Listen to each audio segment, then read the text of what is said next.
is often a controversial subject. For many years, we touted low-fat diets, partly because of early reports about risk of heart disease.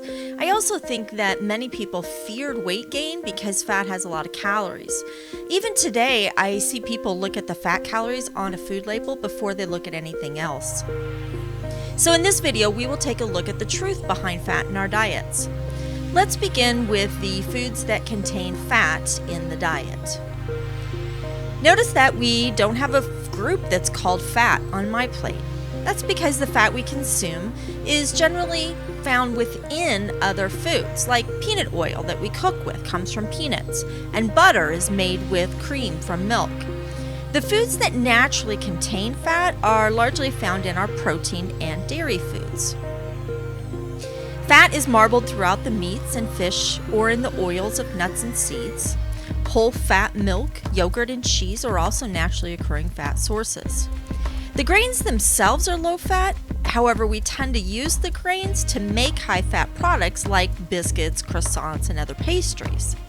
Some of our fruits and vegetables contain fat, such as avocado and coconut, but for the most part, our fruits and veggies are low in fat, unless we deep fry them, add cheese sauce, dip them in ranch dressing, or bake them in pies. The categories of fat in our foods are primarily triglycerides and sterols, like cholesterol, with the majority coming from triglycerides. Cholesterol is only a very small portion. Let's dive into the big group of triglycerides. When people think of fat that they eat, I suspect they immediately think of unsaturated and saturated types of fat. That is good because these saturated and unsaturated fats are part of the triglycerides that make up the majority of the diet. Each triglyceride is made up of fatty acids that are either saturated or unsaturated. When we eat foods, there is a mix of saturated and unsaturated fats. So how do we tell the difference when we choose foods? Well, one way to discern between the types of fat is how solid it is at room temperature. Solid fats are saturated, like the fat in meats or butter. The plant ones, like coconut and palm, can be a little tricky. They are naturally solid at room temperature, but can be altered to maintain a liquid consistency at room temperature. Unfortunately, they are still saturated even as an oil. The unsaturated fats are liquid at room temperature. However, they are often within solid foods like avocados, nuts, seeds, or fish. They can be further broken down into monounsaturated fats and polyunsaturated fats.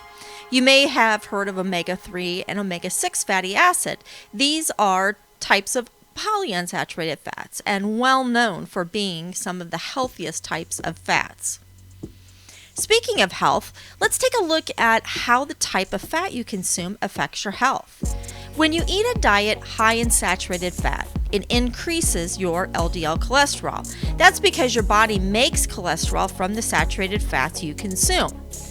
High LDL levels is one of the biggest risk factors for heart disease. Alternatively, a diet higher in unsaturated fats is associated with lower levels of LDL cholesterol and reduced risk of heart disease. The omega-3s that I mentioned previously are also associated with lower blood pressure, reduced inflammation, improved cognitive function, and lower risk of heart disease and strokes. They are considered the most healthy type of fat that we can consume.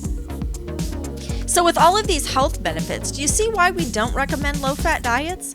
If you avoid fat, you miss out on the health benefits of the unsaturated fats. Instead, we recommend that you replace the bad fats, represented in red on the graphic, with the good fats, represented in green. Can you see some changes you could make in your diet? Maybe eating salmon or tuna once a week instead of steak? Or snack on nuts instead of crackers with cheese? Or having avocado instead of mayo on your sandwich? As always, thank you for staying until the end. I hope you learned something new.